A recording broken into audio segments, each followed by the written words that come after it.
Welcome to the Ladies' Room, where politics meets women's issues, and we're not here to sugarcoat anything. We're diving headfirst into the stories that matter to women, from Washington power plays to battles over our basic rights. It's bold, it's unapologetic, and yeah, it's going to get messy. Because let's face it, the fight for equality always is. Grab a drink, pull up a chair, and let's get into it. This is the Ladies' Room.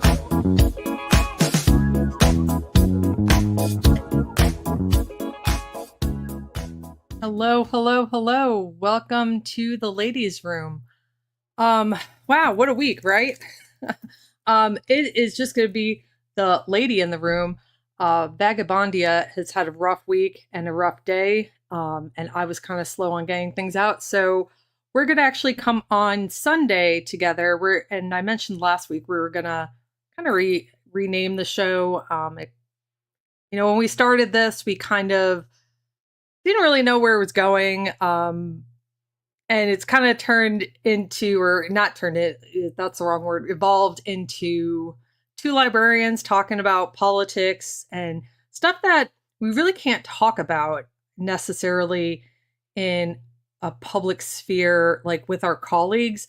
There's, an unspoken dynamic, I guess, talking about politics at work, even though it's affecting everybody in libraries at this point. But obviously we don't just talk about libraries, but it's kind of, really cool to be doing this with her. So we're going to kind of rename the show, rework it. And, we'll still be the Ladies' Room, but a little different. So anyway, you're all stuck with me today. So, let's get to it. So, I've mentioned to y'all that sometimes to check out or to decompress, I have a guilty pleasure of vampire fan fiction. And no, I'm not on a bender or anything with like some vampire series, but I did get into this one show, Reign. And it follows very, very loosely, very loosely, the period of Mary Queen of Scots and in her life, going to French court and all that stuff. And it's a really great drama. If you're a snob about when historical fiction dramas, if you're a snob about like historical accuracy, the show's not for you. It's pure,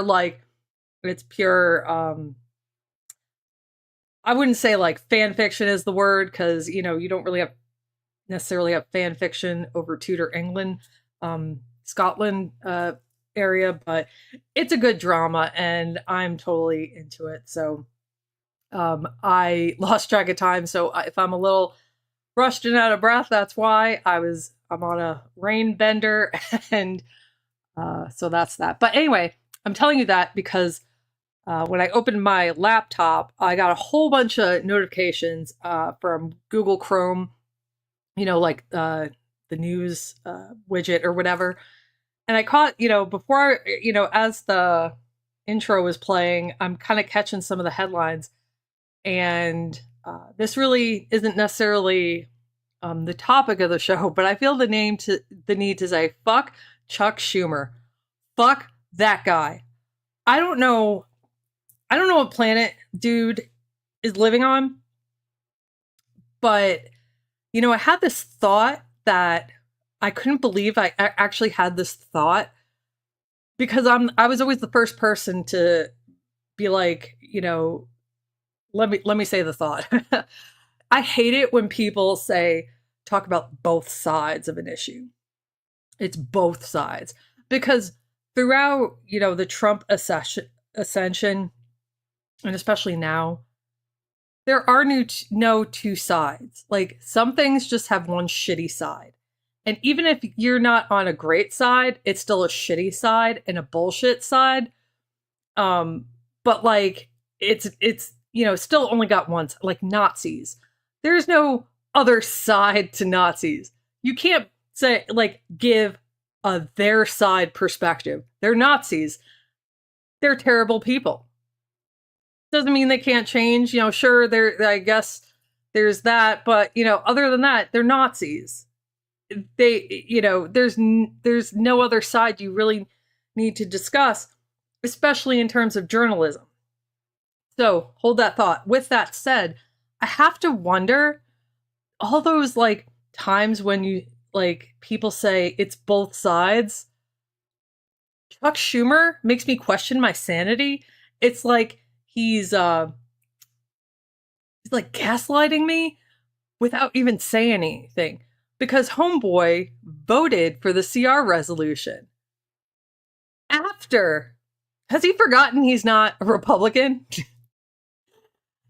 After Donald Trump, says pretty heinous things. Maybe the exact wording of, he said, oh, and he's a Palestinian, trying to make that a slur, obviously, because Chuck Schumer is Jewish, and I don't necessarily even think Chuck Schumer has even taken a strong stance on either side, but either way, he meant it to be a slur.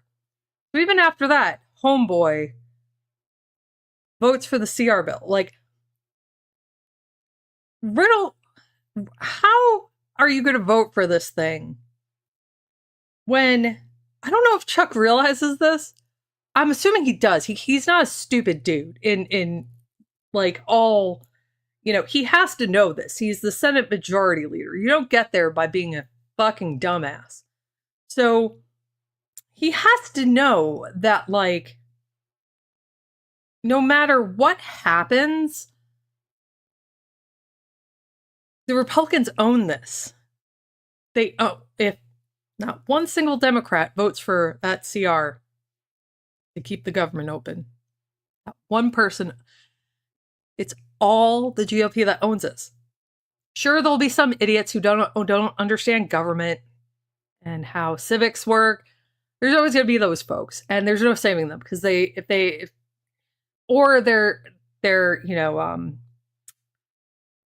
not arguing in good faith. They're just, shooting shit out of the mouth if they know better.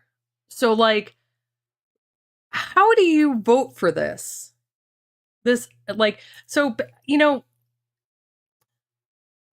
I said this earlier to a few people, and those few people might be in the listening right now. But, like, we don't get out of this. None of us. Not me, not you, Chuck Schumer, nobody. Nobody in this country is getting out of this without some pain. I don't mean physical pain necessarily. Although it could, with the way cuts go, sure, your health could definitely experience some pain from a cut. You might lose somebody you love because they don't have the Medicare that they need or Medicaid they need to get, But what I mean by pain is we're all going to feel this in some way, shape, or form. There's no getting out of it. We're either going to know people, we're either going to feel the economic hurt, we're going to witness the economic hurt, we're going to experience the economic hurt in some way, shape, or form. So, with that said, Chuck, like, if the government isn't funded, life sucks a little bit more. But let me tell you, I'd rather take maybe a month and a half, 2 months of a little bit of sucking than 7 months of a whole lot of sucking. Because by funding this, we're funding like another, what is it, like 7-8 months of cuts to Medicare and cuts to people, losing their jobs, losing their livelihoods, which means they lose their homes.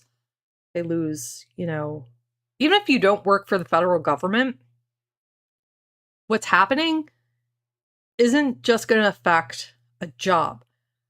When somebody loses their job, there's a cascade effect, because, okay, those people, you lose your job, you most likely can't afford your house anymore. You can't afford the landscaper, or you can't afford to, maybe you can still afford the house and the maintenance, but you can't afford to go on vacation.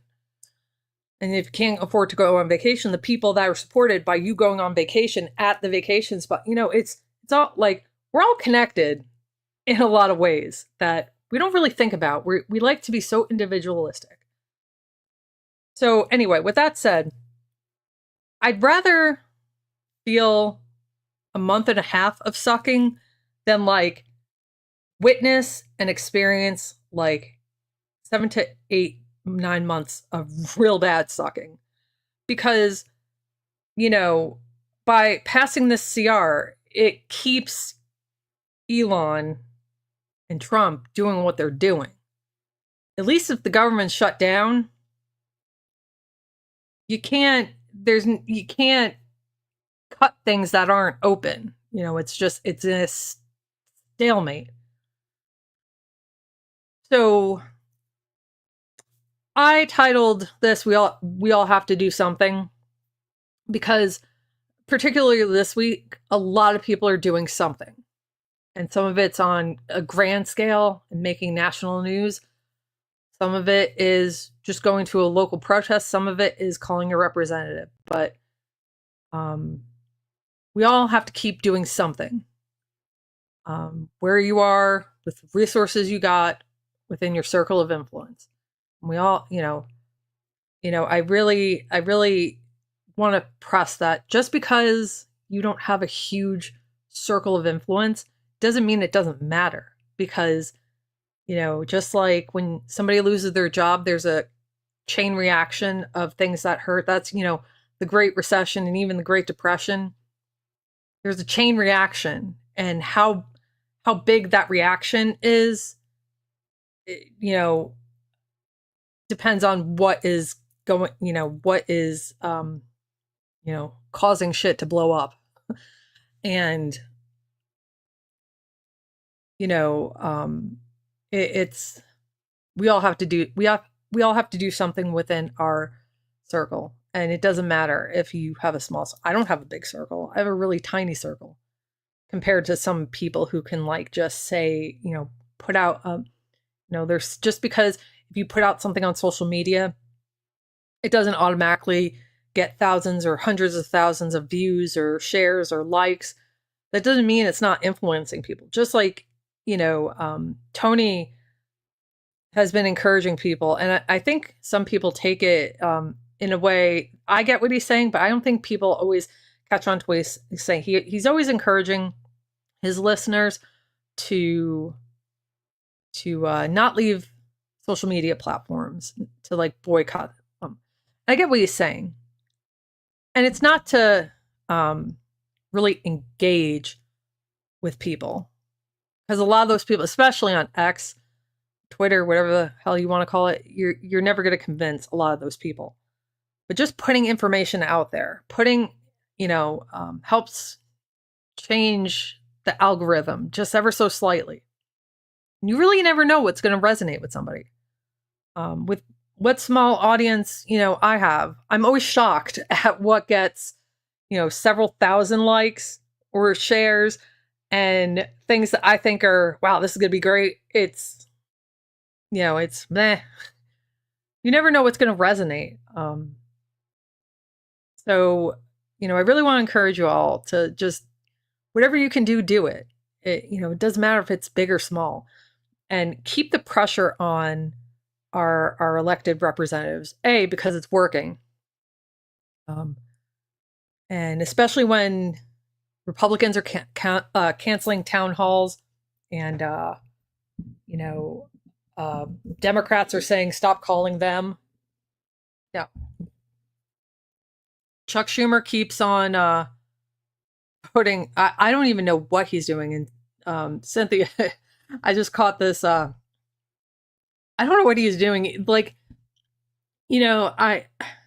forgot who I was saying this to.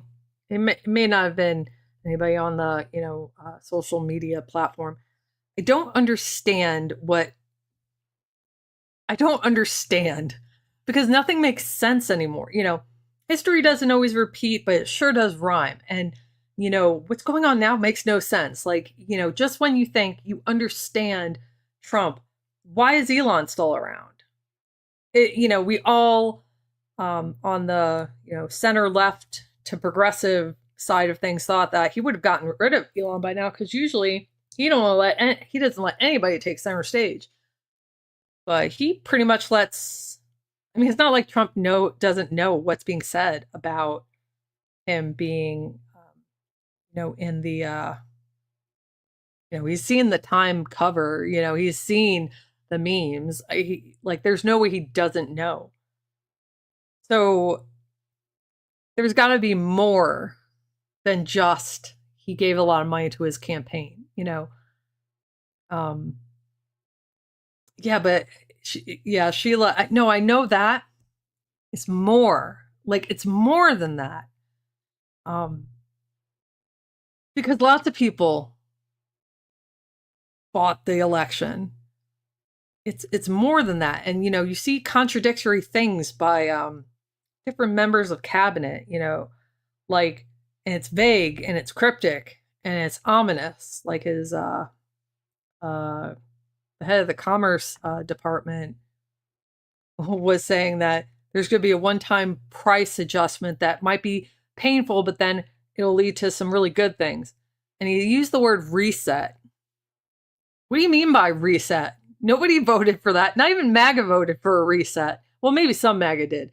But, reset usually means you're going back to factory settings, Reset. What the hell does reset mean? Usually when you're going back to factory settings, there's nothing there. It's back to the original software. And if you had anything, uploaded on the computer, you got to re-upload that or rebuy this. You're out of the box, So what does that mean by reset? And what do you mean by a price adjustment? Last time I heard that a reset price adjustment, I heard that in an economic context. I believe it was Zimbabwe, 30 years ago. They had a change in government, I guess you could say, and to fix inflation, the government just slashed a zero out of everybody's bank account. So if you had $1 million, all of a sudden now you had $100,000. So that's what I think by how do you reset prices unless you're literally taking a zero off of everybody's bank account. So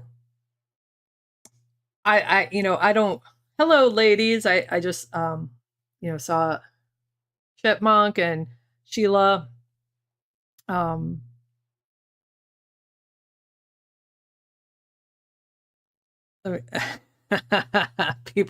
lot of people are saying that, totally. Yeah, and it's wild. It's a wild time. So basically my long-winded way of saying we have to keep it up, doing whatever we can, where we can, within the means of our resources and our circles of influence. It matters. It really does matter. And keep calling whoever you can call, state, federal, local, call them, try to visit them. It's harder. And it's harder to get told off, per se, when it's in person. I was trying, my representative in Congress, he's a freshman MAGA. What an asshole. He hasn't said anything to me personally. Okay, so I call him regularly. I never speak to a staffer. I only speak to his voicemail. And when it's an email, I get the same reply email every single time. As we get our offices up and running, dude, you've been getting your office up and it's March. It's no longer January. It's March. Your office is fine. But you gotta stay, because it's AOC said it best. It's an indicator to them of how pissed off people are. So speaking about pissed off people, I saw a headline, a lot of you did, about how protesters did a sit-in at Trump Tower. Um, and I didn't want to, I was glancing through that headline, just like seeing how different outlets word the story. And it's funny how some say storm, some say sit-in, and it's outlets that you wouldn't expect that would. I mean, Fox News, yeah, they stormed it. And Fox News, not just the cable network, like its affiliates that, are local networks. Of course crowd size does matter, but I'm just talking, when it's overwhelming to, I can't make one person can't make a difference. Don't think of it like that. Do what you can, and it adds up. And size, a small protest leads to a bigger protest that leads to a bigger protest, which we're going to get. So that sit-in at Trump Tower, Fox News really tried to frame it like it was pro-Palestinian initially. And I looked at their headlines. They really tried to frame it like that. It was actually, the largest number of them were a Jewish group that I'm trying to I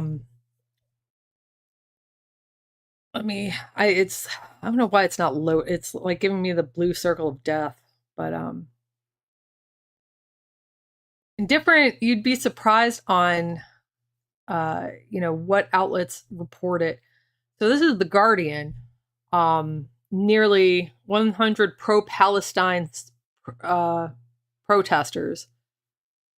And what it neglects to say is that it's mostly a Jewish group. Hold on one second. All of a sudden, like, all these ads need to pop up of what I'm trying to. No, that's not the one I wanted.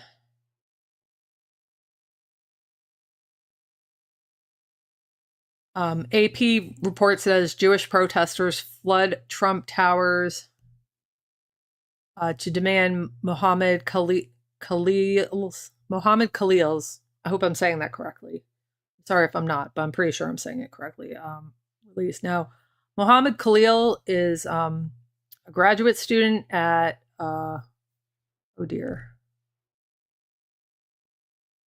he's a graduate student at Columbia University. Let me get back to, sorry. He's that's not Mohammed Khalil, but he is a Columbia University student, grad student, who was arrested for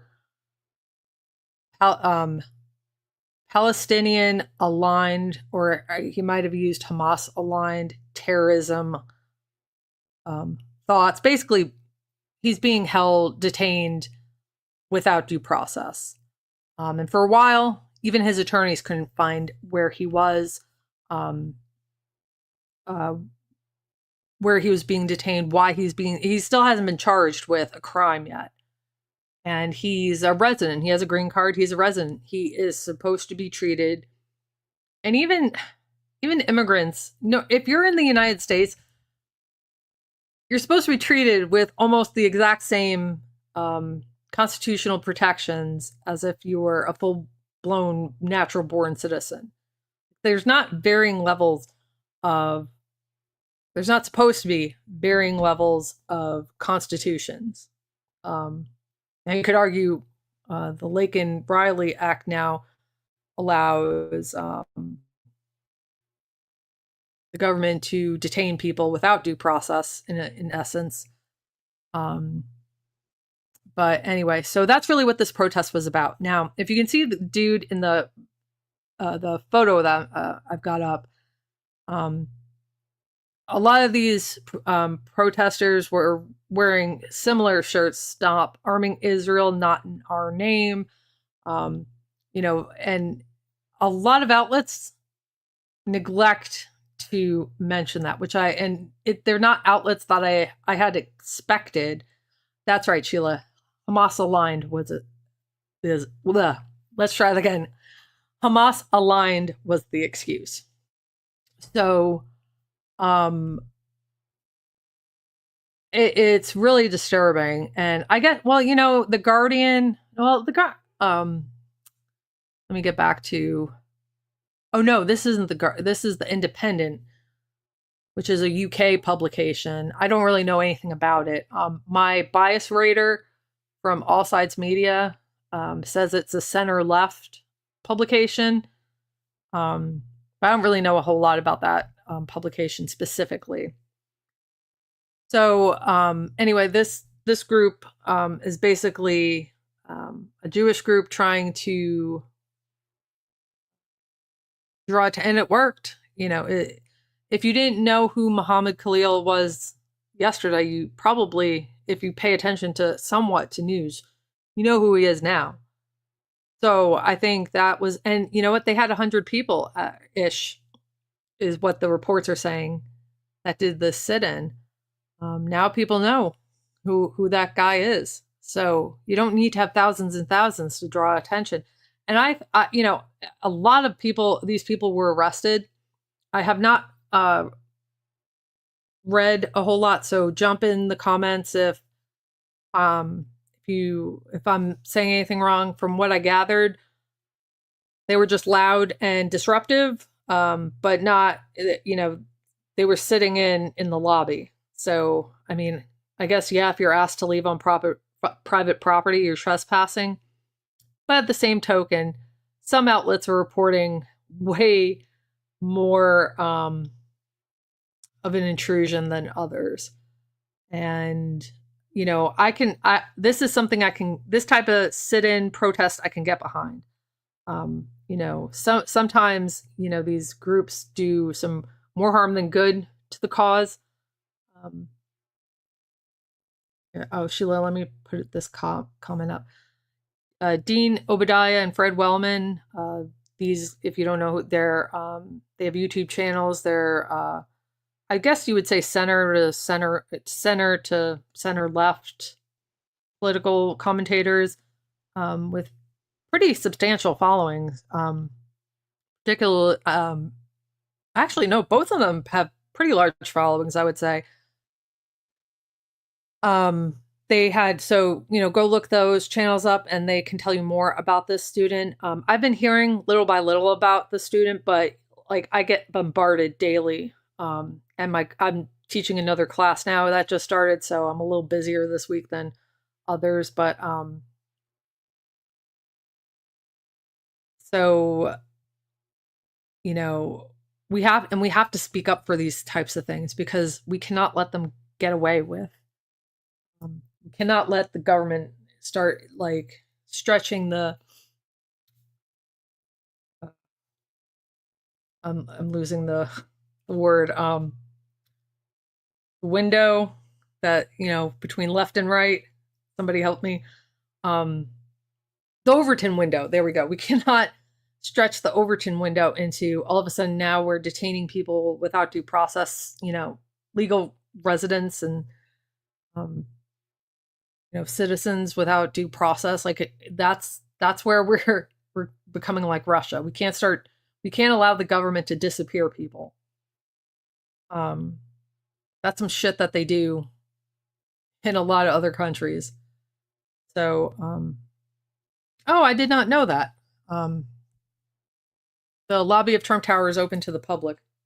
But I think it's still, it's like, if security comes up to you in Trump Tower, you have to leave. It's still, even though it's open to the public, it's still private property.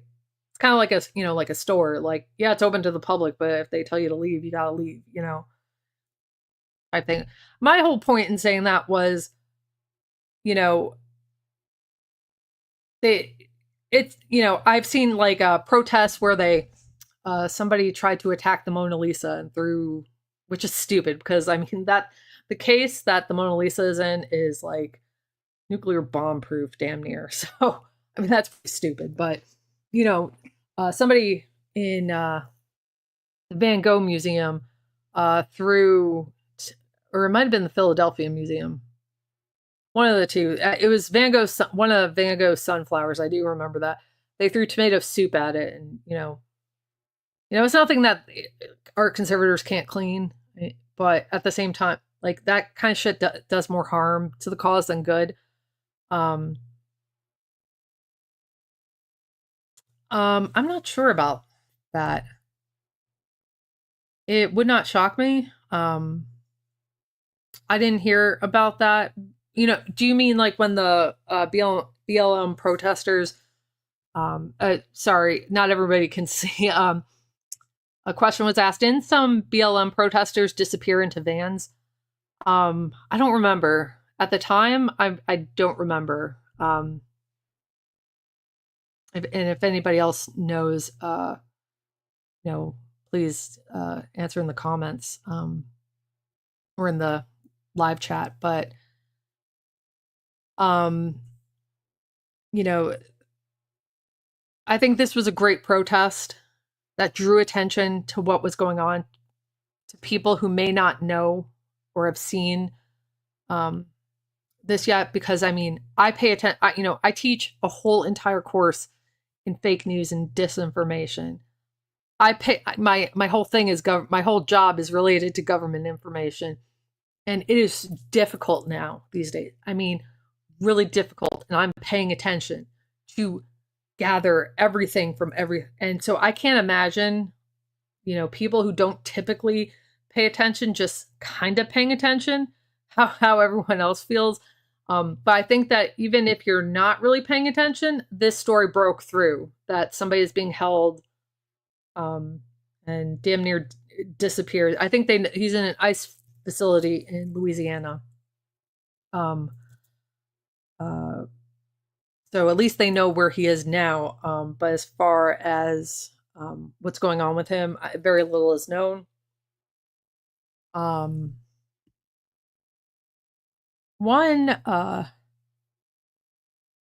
Half of me just wants to share this because I think look at his little mug face. Trump says anti-Tesla protesters will face hell. What? That's the face hell. What are you gonna do? People are protesting. The poor people that bought a Tesla 2, 3, 4 years ago. Those poor people. So I've seen quite a few Teslas on the road that the people changed their the logo on the back, so instead of having the Tesla symbol, now they have a Honda symbol. I saw one that became a Honda. So I was just I did kind of a double take because I know what Honda's EV looks like, because if I had the money to buy one, I'd really like to buy the Honda's version. But I was like, that doesn't and then I was like, oh, I get it. That's a Tesla. So, and then I started noticing them, and Teslas don't really, I would say, have a distinct body type, but they kind of do, because EVs don't have exhaust pipes. Or let me refresh. Fully electric cars do not have exhaust pipes, because that's the whole point. But that's how I can pick them out is but cars like a Prius, their rear is very distinctive looking. Even if you take off all emblems, they're fairly distinctive looking. So I've noticed several. By several, I mean I've probably seen 4 or 5. My guess would be that changed. But I also live in a blue area. Y'all know I live in Georgia, but I live in a really blue area of Georgia. So that might be why but it's also kind of a transient area, so that might have some, I don't know, but I just think it's hilarious. And then, I was taking my daughter to school, and then somebody had a Tesla, driving it as is. I'm like, ooh, brave. I didn't, it's not like I said that out loud or anything, but you just think, ooh, after you've seen a handful of Teslas change their brand logos. I've seen on the news, people have put stickers on their cars saying, I bought this 2 years ago. Like, because I mean, think about it, Teslas are expensive EVs. So, if you really wanted an EV, you bought a Tesla, hoping to have it for several years. Chances are I couldn't afford to buy a new car if, I mean, I still owe on my car and it's, just a Kia. So, you know, um, I, I can sympathize, that, a lot of people can't afford to trade in their car and the trade-in value, I have to imagine is dismal. Um, I read somewhere, and I wish I had saved this article so I could show you all, but the depreciation of a Tesla is significantly less than most other cars, and not just EVs. Oh, that's cool. Sorry, I was just saw this caught my eye. Yeah, no, I really like Honda's Honda's EVs. That they I think it's just an attractive car, whatnot. So Trump's face. Oh, I can't. Sorry, I got sidetracked. This is why I need Vagabondia because she keeps me on track. Um. So yeah. And so like, what are you gonna do, buddy? Like, and, and I can understand. Like, I don't think you should be damaging property. Um, you know, I don't. I'm never gonna encourage that, but at the same time, I don't feel bad about it. It's one of those things.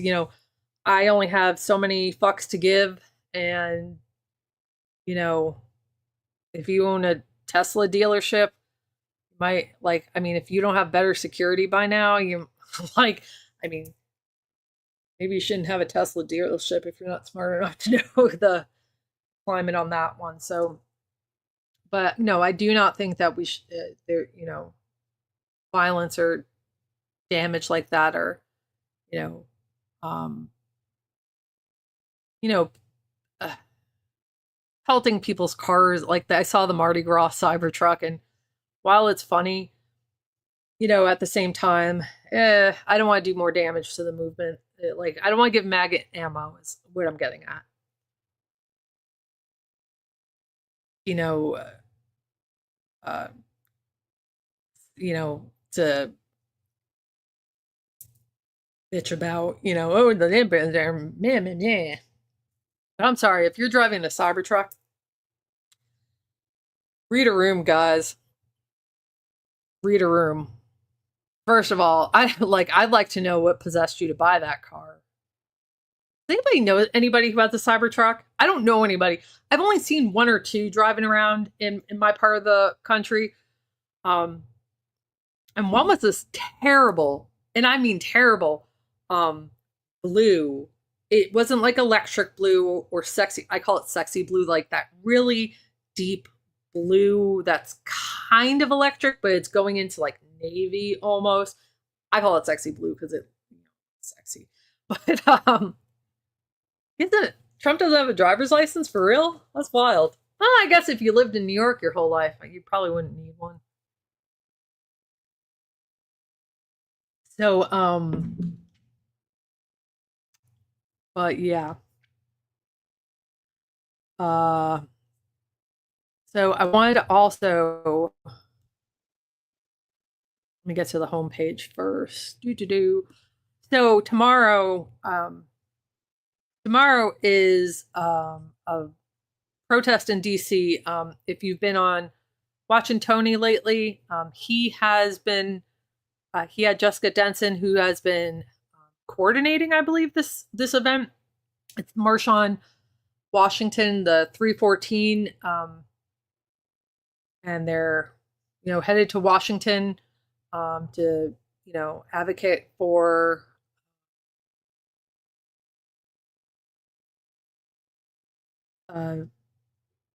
reclaiming our power as Americans and whatnot. So if you're in the DC area, it's an exciting time. Not exciting, and that's probably not the right word that I want to use, but it's a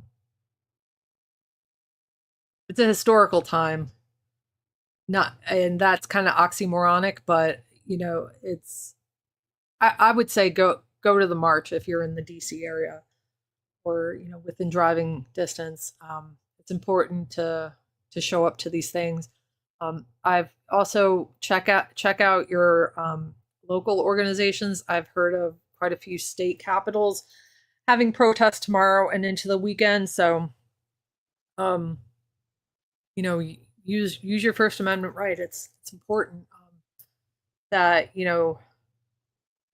we show up in the ways that we can. We do what we can, and sometimes just showing up, being a part of the movement is powerful stuff. And then I think this one happened a few days ago. This was federal workers rallying in DC at the Office of Personnel Management with that Russell Vogt dude who is from the Heritage Foundation, who wants to terrorize, and those are his words, terrorize government employees, so that it's kind of like not only do you get rid of people working in the agencies that you want to dismantle, you kind of surrendering your power before obeying in advance. When you see other people treated like that, you kind of leave on your own, or other people see how you're treated. Like, if you are terrorized, and by terrorized, they mean like, messing with people at their homes, more than just treating them badly at work, which is bad enough. And, so it also has a trickle down effect of when, if you're traumatized and terrorized by your job with the federal government, your family, your friends see it, it kind of puts fear into them too. And that's really what they're working towards, is fear. Fear is a very effective emotion in not just government takeovers, but in really getting what you want, when there's nefarious purposes.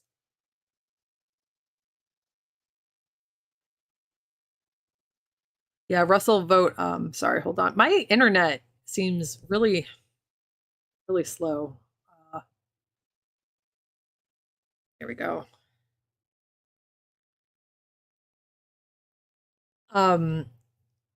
If you have time, last year I made a video on the Heritage Foundation. Now I don't really have anything there. It's more of the historical nature of the Heritage Foundation, but I made probably about 35-minute video on the Heritage Foundation, how it started, and kind of like how it is today. So they're I don't know if evil's the right word, but just go to their website and read a few of their working papers and think tank, and I use that with quotation fingers, think tank, deep state, the derp state. They are really they're all about freedom, but they only want people having freedom if you're their kind of person. Everyone else can go fuck themselves. And I feel you on feeling defeated. I wrote in the Library of Democracy's Substack. If you want to go check it out, link is in the description. I wrote an article about just feeling absolutely defeated, and I've been through some pretty hairy shit in my life. in my personal life, I right now I'm going through it, but I just felt really, really defeated last week. But I think that's why it's good that we have shows like Tony, My Little Neck of the Woods, because, when I'm feeling defeated, I have a lot of you to say, get up, keep going, just keep going. So, Cynthia, take a break, regroup. You can do it. We can do this. But sometimes you just need, you need to take a night. You need your, I don't know what your version of Rain is or vampire fiction, but you know that's what we all need to. And that's another thing: self-care, taking a break, um, rest, rest well. Not There's no one person, even in Chuck Schumer or Hakeem Jeffries or whoever the hell you are. Even Elon Musk, the richest person in the world, can't do it all on his own. And granted, yes, he's trying to destroy the government, but even he can't do it all on his own. No one person can fix this So it's so easy to get overwhelmed. The enormity of the problems are so massive. But, we're not here to, there's not one of us here, if you're listening or, catch this later or, looking at other people. There isn't one person who's going to fix it all. We all have to do our part. And that's kind of, why I titled the episode the way I did. We have to keep doing something, whether it's something small, something big. Big change small changes lead to big results. And, it's but I don't blame anybody for feeling defeated because it's a lot. When I started working, when I got my first big girl librarian job in, what year was it? 2012 is when I got my first big girl librarian job. And I started teaching, information literacy in some form. I use this description a lot, but I'll tell it to y'all again in case you haven't heard it. And when I was teaching information literacy and source credibility, I felt like I was emptying a swimming pool with a big bucket.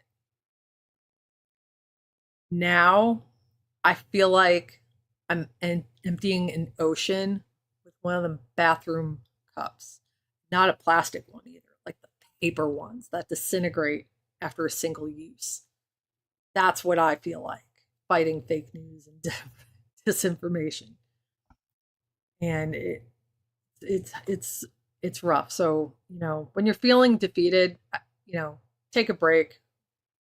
Go get lost in vampire fiction or whatever your version of vampire fiction is.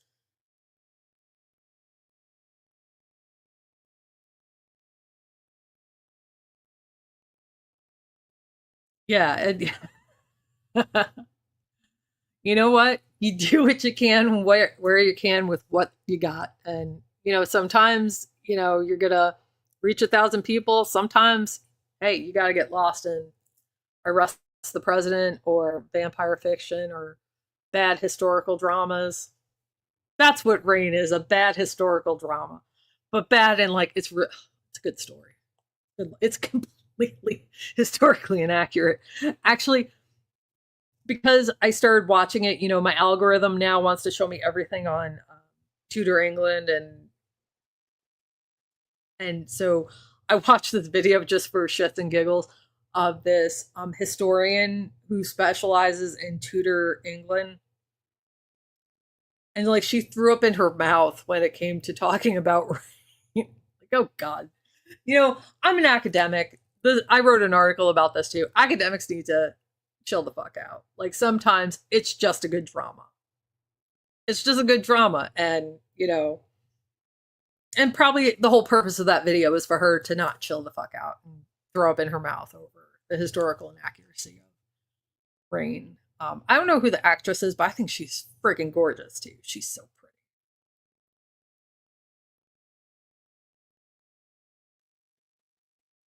you probably listen to like real history. Don't roll your eyes at me for bad historical dramas. uh, yeah, that's a great amethyst. That is a great, hey, whatever works. Exercise is actually really good for mental health and for, um, anxiety, even if it's just walking. Yeah. See, I'm not the only one. Absolutely not historical. I mean, the real story of the love between uh, King Francis. I forgot which Francis he was, but Mary Queen of Scots and Francis. I think their actual marriage lasted like a year and a half because he died when like I think she was like 14 and he was like 16 when they got married. If that, he might have even been younger. Um, and he was reportedly sickly. So this show takes complete entertainment liberties in the portrayal of the love story. Um, but great fiction. Mwah. Oh, I saw this. I also saw this top. Well, you know what? Let's take our minds off of politics for a second. Let's talk about bad, not just bad historical fiction, but bad lists about bad historical fiction. So, okay, so if you're watching Doctor Who or Outlander, or if you're watching historical fiction with a sci-fi component, you're not in it for the historical accuracy. Because I don't know if y'all were aware of this, time travel doesn't exist yet. Because if it did, I would quantum somewhere. But I watched this YouTube about like the 10 most inaccurate Tudor portrayals. And naturally Rain was on there.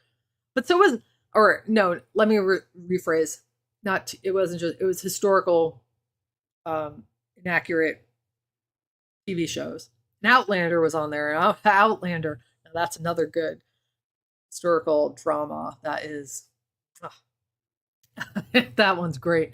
But it's about time travel, and it's a World War II nurse who accidentally time travels back to 18th century Scotland, and eventually ends up back in 18th century America around the Revolution time. So Abraham, that was yeah. Hold on, I'm having too many thoughts firing at the same time. So yeah, so Outlander's on there. It's like no shit. Or The Great. The Great is about Catherine the Great, and it literally says in its like intro theme, an occasionally true story. It's like meant not to be historical.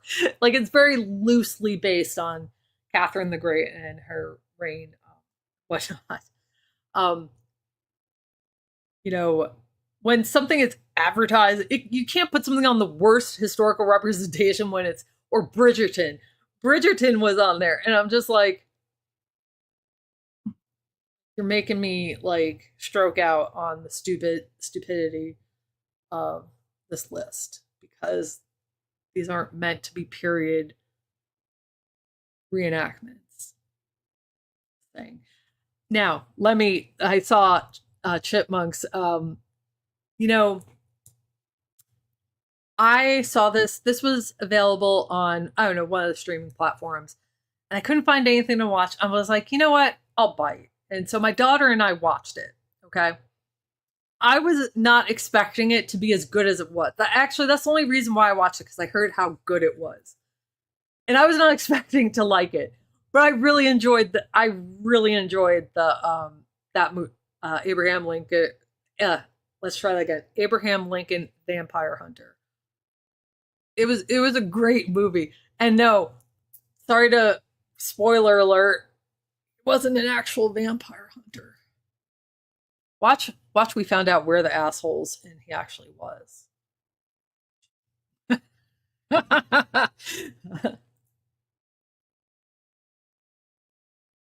um,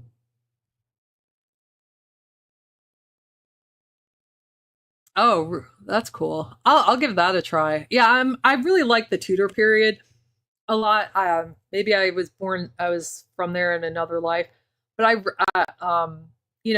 also not like the snobby academic who, I enjoy the trashy historical drama, and then I do obviously enjoy a great documentary. So,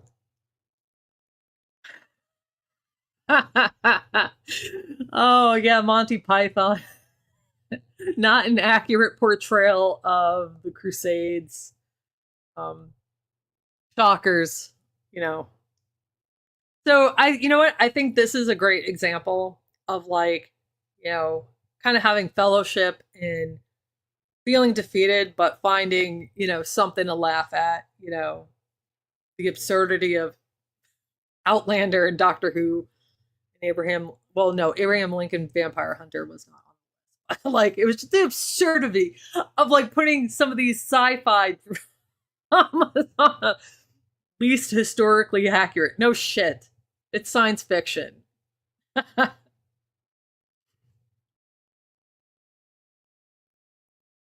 Oh, that's cool. I don't know a whole lot of like the IRA, um Ireland, Northern Ireland war stuff, like, in the 80s, 70s, 80s. I really don't know a whole lot about that stuff. So Downton Abbey. Oh yeah, that was another good one. I didn't think I'd like Downton Abbey, and then shows me like I totally fell in love with the show. And usually British period stuff like that usually isn't my thing, but totally got addicted to it.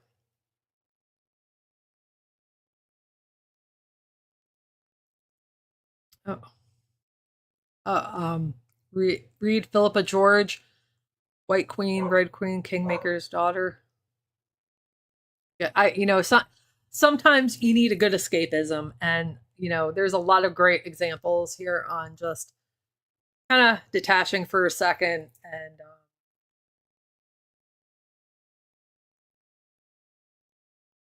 another recommendation: Sharon K. Penn is a terrific historical fiction writer. Maggie Smith, A Moment of Silence from Maggie Smith. Um, yeah, she was in Harry Potter. Played McGonagall. Um, wait, Chipmunk. I'm right on that, right? That's who Maggie Smith is, right? I hope I didn't make an ass out of myself. I'm pretty sure her first name's Maggie. If I'm wrong about that, but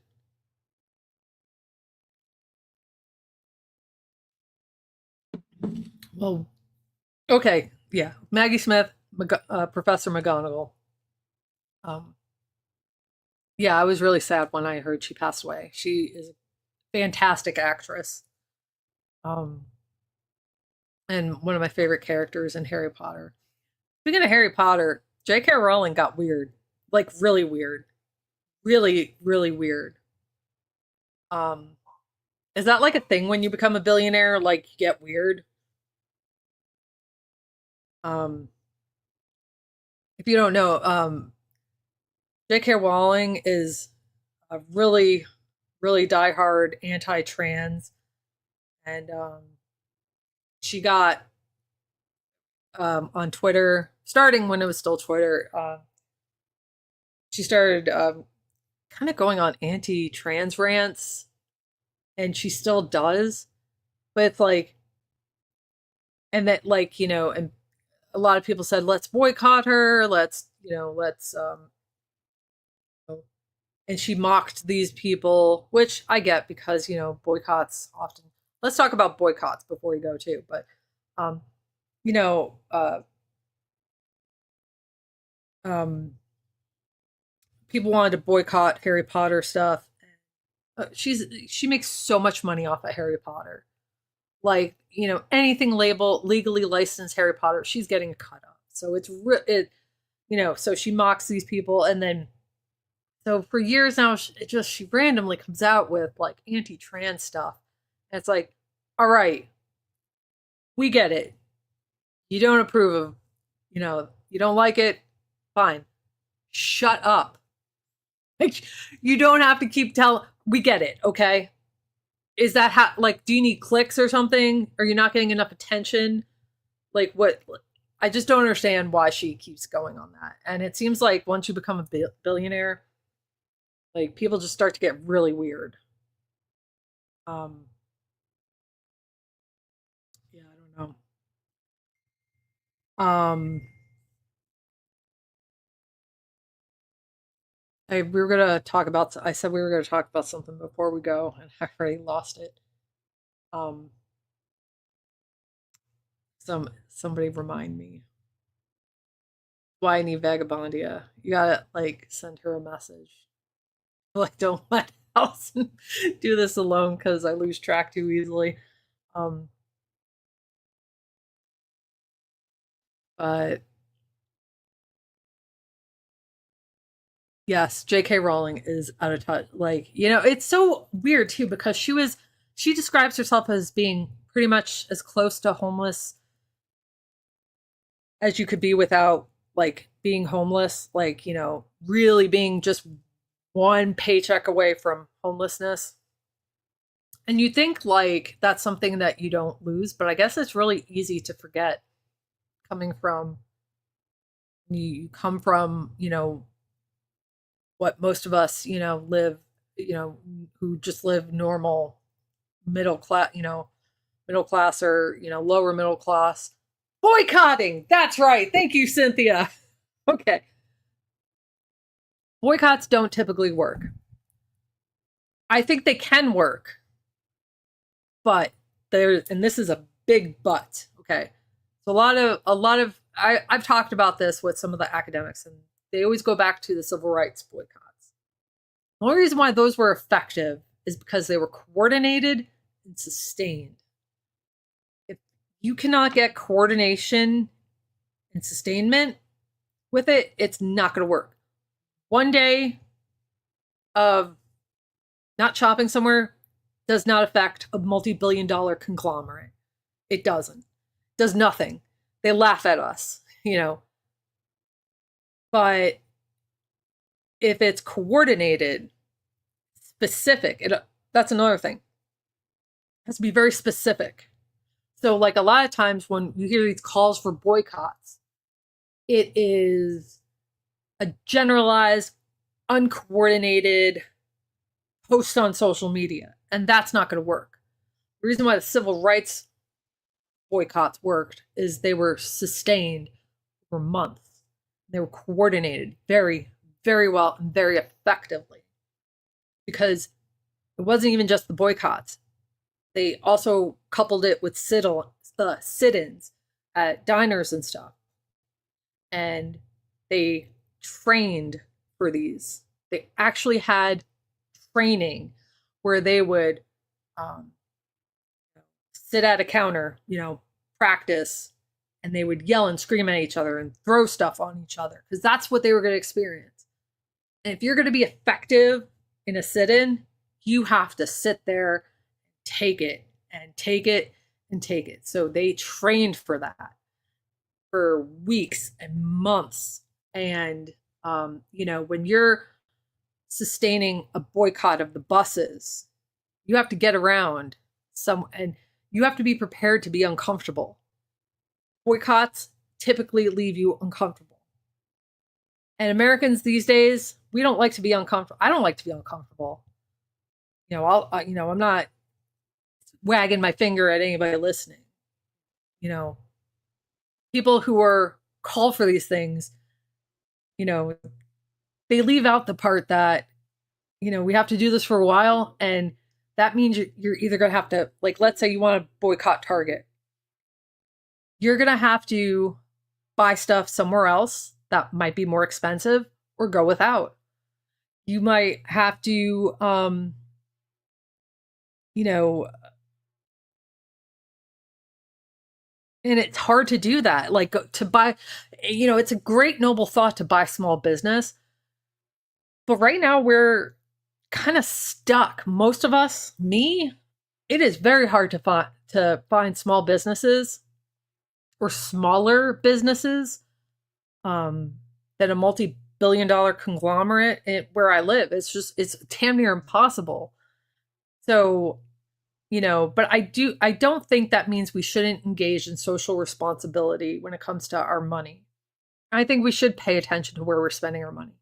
And you can have your own, like, I pick, this is what I do, and it's not going to put Walmart out of business, but you might adopt the practice and maybe it catches on. And, because Target, Walmart's probably the least in trouble, but Target, Amazon, their stocks are way, way down since last year, way down. Look at that line plunge. If you go at the year 1 year, 2 year, 3 year trends, if you look at their stock price, that line goes down. So, what I do is I committed to one assholic billionaire. The least assholic of the bunch in my area is Walmart.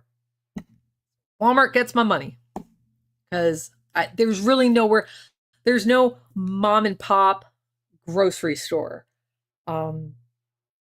There's smaller chains, but I mean, and it's easy to say, shop small business. Well, if you're really hurting on money, a lot of times a small business is more expensive. So, but anyway, Walmart is the $1 billion conglomerate. I cut myself off of Amazon. Absolutely no Amazon. Amazon Video, no Kindle, no ebooks. There's other places you can get ebooks. I prefer audiobooks. There's lots of other places to get an audiobook that are often cheaper. And if you're looking to support independent bookstores, in the description, we have the Library of Democracy has an affiliate bookstore. Basically, if you buy a book using our bookstore link, we get like a small percentage of it at no cost to you. So bookshop.org supports independent bookstores. And a lot of times it's the same price as Amazon. Sometimes it's a little, maybe like $1 or $2 more. But like I just refuse to buy Amazon. And, so everybody, if you want to, be a little more socially conscious, that's, it's a start. It's hard to, and change because of the way our economy is. It's not easy to just overnight change our economic habits. Like our economy is designed so that we can't. And like, you don't really notice it until you try to make changes in it. And, another thing, that is why boycotts don't work. But more importantly, you have to have a motivating factor that inspires people to participate in it too. So you can say, yeah, boycott Walmart, but you know what? Boycott Walmart, but Target's buying the same cheap shit from China that Walmart has. You can go onto Temu or AliExpress or Shein or whatever. They're all using, I don't want to say all. I think AliExpress is probably the least of them, but they're all from China, where work conditions are often terrible. These people are often like slaves. In slave labor. China also uses the Uyghur population also to make shit for nothing. So,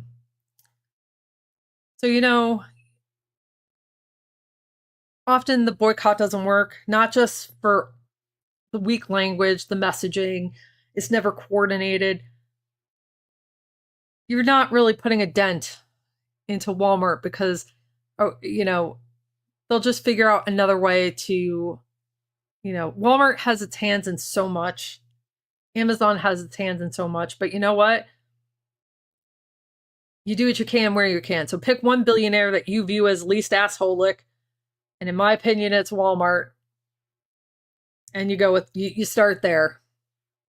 And if you know small businesses or businesses that try to, and by a small business, a lot of people don't realize this. A small business, the technical economic definition is less than 25 million in revenue, is what technically a small business is.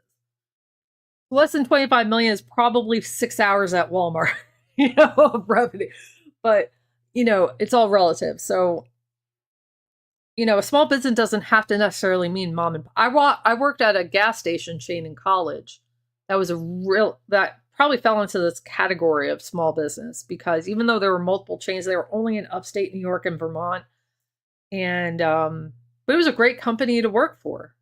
They paid more than minimum wage at the time, significantly more at the time, which now is, but still, I mean, I was making $7.25 an hour there, and that was significantly more minimum wage. And this is in like 2001.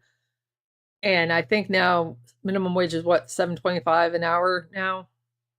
So wow, that puts things in perspective. But anyway, so it's a company, it's a chain, but it's still technically a small business that's family owned. So,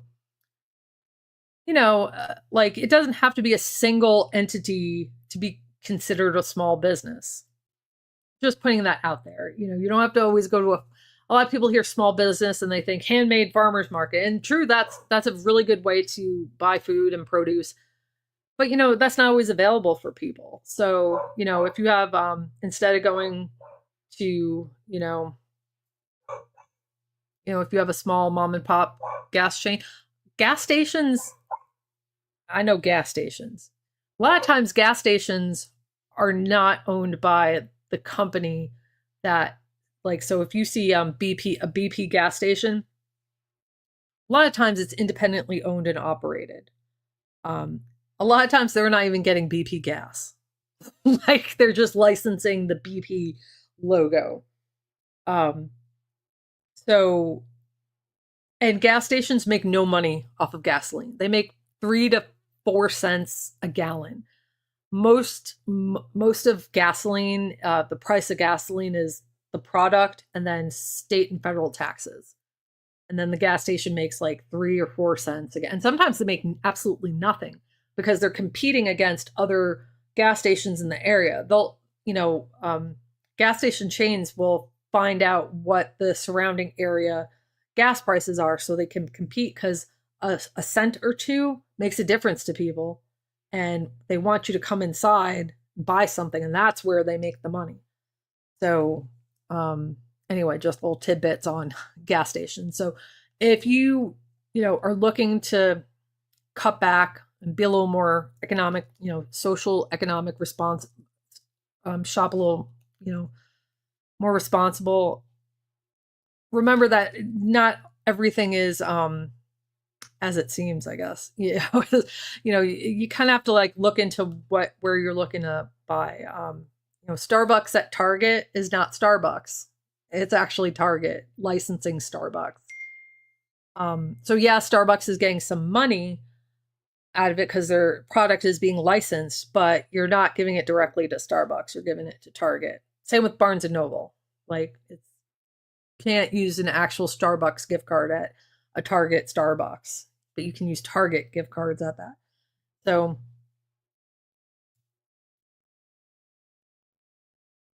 Woodman's,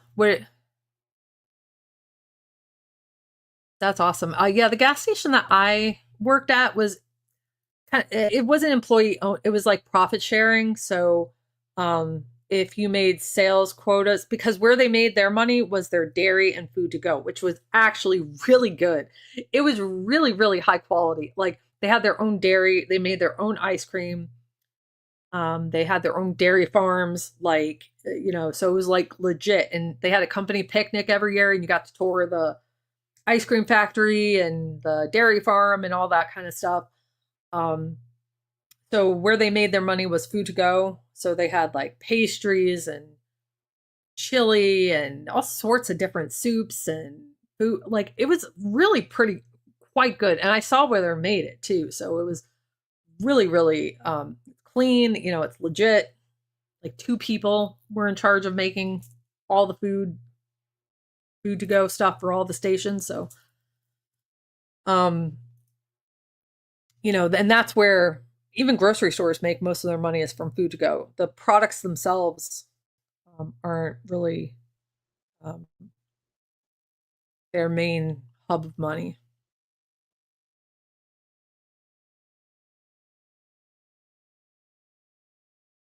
It was fresh for that.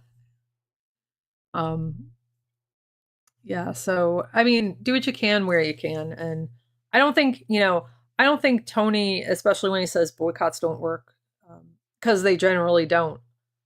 I don't think that means that you shouldn't be if you want to be socio-economically responsible, I think every little bit helps. But just saying let's boycott Walmart, that's not gonna do anything to them unless it's a substantial, sustained effort to we have an all oh I forgot about I do go to Aldi a lot. We have an Aldi as well, so I do go to Aldi quite a bit. Aldi is a German company that is also owned by Trader Joe's and Lidl. We don't have them, but around the South they have those. If I probably said that wrong, but yeah. So like I said, do what you can where you can. It's overwhelming, but we're in this together, and every little bit helps. And keep the pressure on. Don't we can't we all have to do something, but that doesn't mean we all have to do something all at all times of the day, every single day. But we also can't just sit back and watch things happen. So keep the pressure on. Hold our politicians accountable. Support the good work of others.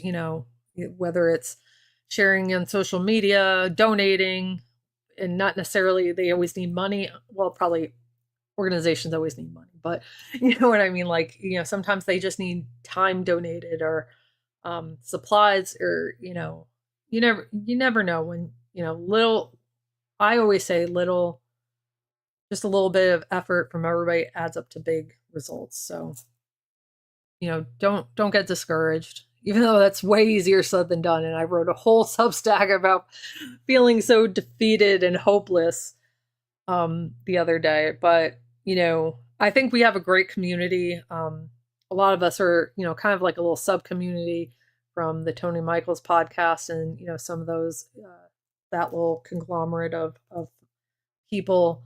But I think, we all have, having little communities like this, whether in person, online, I find it really refreshing and helpful.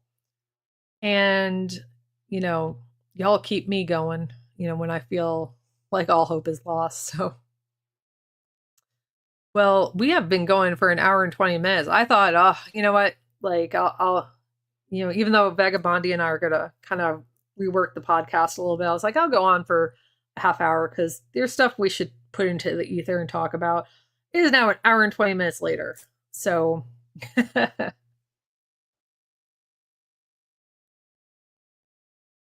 oh,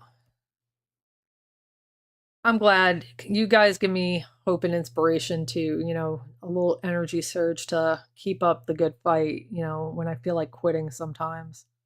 Because, it's easy, like, looking at all the problems, in today alone, just looking at it all, it's like, how do we come back from this? But I think it's also important to look at American history as short, our relatively short history as a country. We've come out of some really, really bad times. And by bad times, I don't necessarily mean like Great Depression or World War II type times. We had a civil war. Like our most deadly war in our history is the Civil War. We've come out of, the heinous Jim Crow era. And, we're still grappling with it, but, it's better than it was. And, you know, we're still trying and we're still like working. And so I really believe we can come out of this. It's just going to be a hell of a fight. And it's going to take us doing work, and it's going to take us being uncomfortable, and we're all going to feel a little bit of pain somehow. I hope not too much, but we're past the point of where we can escape this without some economic hurt and when I say hurt, I don't mean violence. So I hope to God nobody clips this and says, she's saying that we're going to have to. No, I don't mean physical violence, but we're all going to have some pain. Emotional, economic, social. I don't know about you guys, but my family and I are, because we're on opposite ends of the spectrum. And we can still get along because, they're not totally lost to MAGA, but, it's still stressful and painful. So, we're all going to have to deal with that kind of pain, too. So, but I really believe that we can, I was thinking about this too. And then I know I said we'd go like 15 minutes ago, but, when Joe Biden, when Harris lost and Joe Biden started preparing us for the transition, there was a lot of things that he probably could have done but didn't. Part of it, I think, is the whole bullshit decorum thing, which the Democrats really need to stop with the trying to decorum. They have to be smarter than that to think that decorum means anything anymore. I digress, though. But I think Joe Biden might have been smart in letting, and by letting us, I mean, like, we're all going to have to feel this. But I think for the collective of Americans, we have to experience the pain. Kind of like the parent, there's a whole lot of Americans that say, I want to touch the hot stove. I want to touch the hot stove. And mom says, don't touch the hot stove. You're going to get burned. And they're like, no, but I want to touch the stove.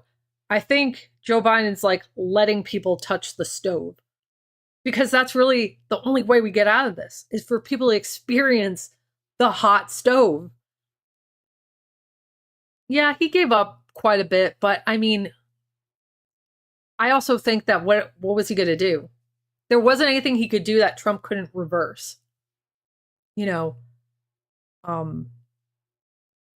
personally think we need, not necessarily us listening right at this moment, but we as the collective of Americans, we listening now, we will already know this and we have to suffer the consequences for it. But the only way MAGA gets out of this spell is learning it's an illusion. So,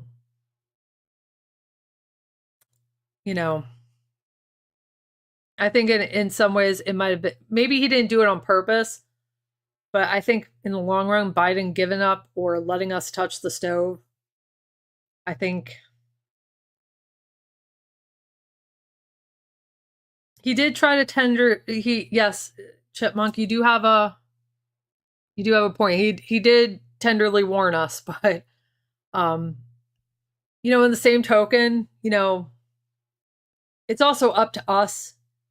And by us, again, I don't necessarily mean those in the chat. And,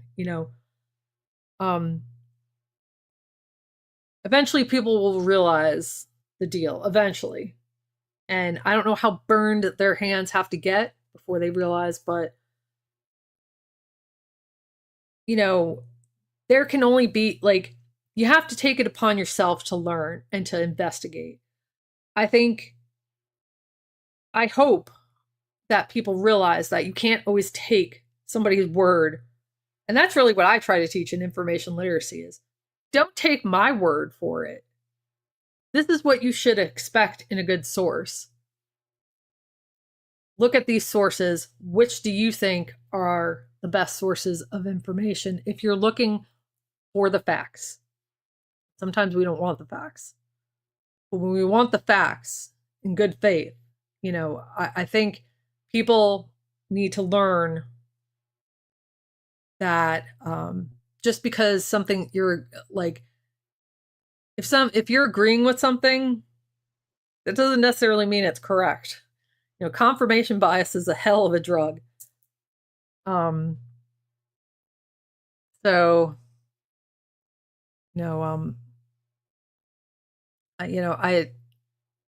I hope people start to learn about their government more after this, and hopefully, I'm pretty confident we're going to make it out of this. We've faced some bullshit before. We got to go through some bullshit to get out of it. Which is bullshit because we shouldn't have to go through the bullshit, but bullshit, isn't it? But yeah, with that, thanks to you all for tuning in and listening. And Sunday we'll be back with some more, hopefully nothing else is, oh good God. Sunday is what, 2.5 days from now? I hope nothing too serious happens between now and then. But the weekend is here and it is young, so yeah. One quick thing, like, what's it gonna take? Like, I mean, I understand they're in that cult mindset. How much, like, said some shit since 2015 that still hasn't come, and they're still like, die for Trump. Really? Like, how are we still here?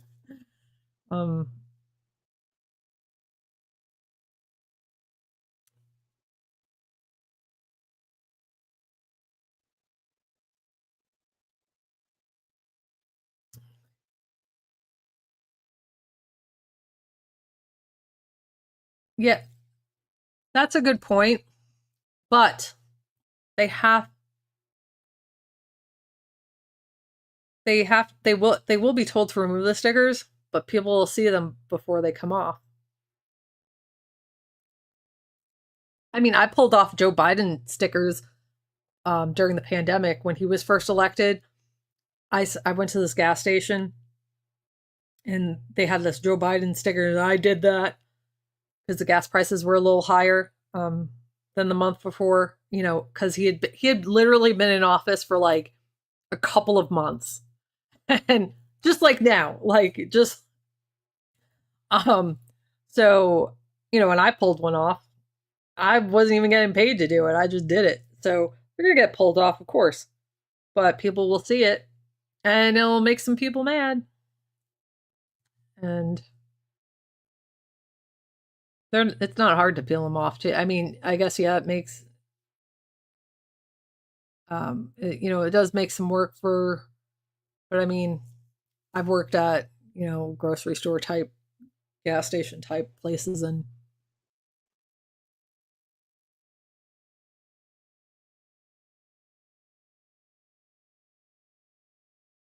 well, when I pulled Joe Biden stickers off, I mean, it peeled right off. I mean, as long as they're not those like those mailing type sticker, those are the ones that leave the real bad residue.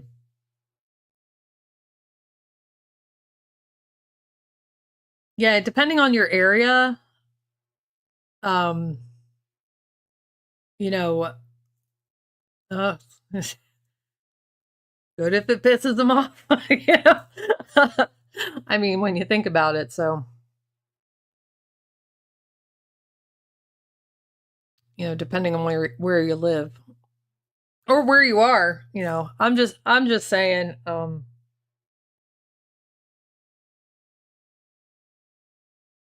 we're all we're all gonna have to deal with some pain and That might be some people's pain, peeling stickers off. Not that I'm unsympathetic. I'm just, you know,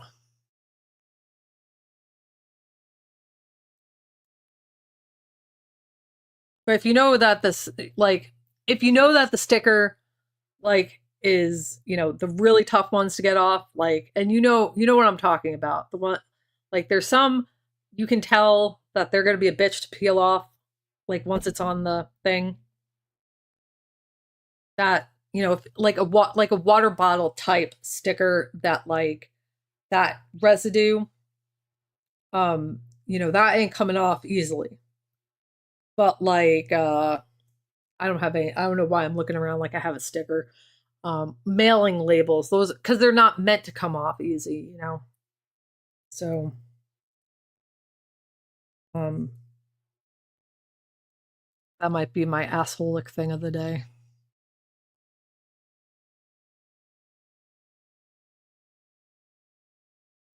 So, anyway, with that said, I hope you all have a good night, and I will probably see y'all in a chat tomorrow at some point. And if you could like, subscribe, share, check out the Substack.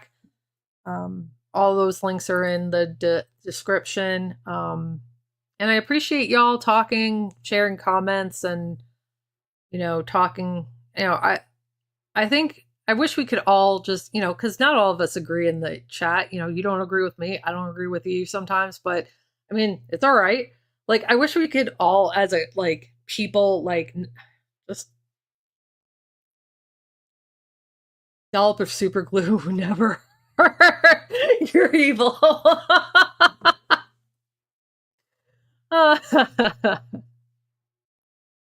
That's, of all the things that, probably the stickers is, the least of what we'll have to deal with. She puts the devil face. Well, thank you all for making me laugh, and also for brightening my spirits up when I need them. And I hope maybe you were able to, if you were feeling kind of shitty, maybe you chuckled a little bit, um, take a few minutes, at least maybe even gotten some vampire / bad historical fiction, great drama shows to watch. So, but anyway, with that said, have a great night, everybody, and I will talk to you all soon on the next one. Good night, guys.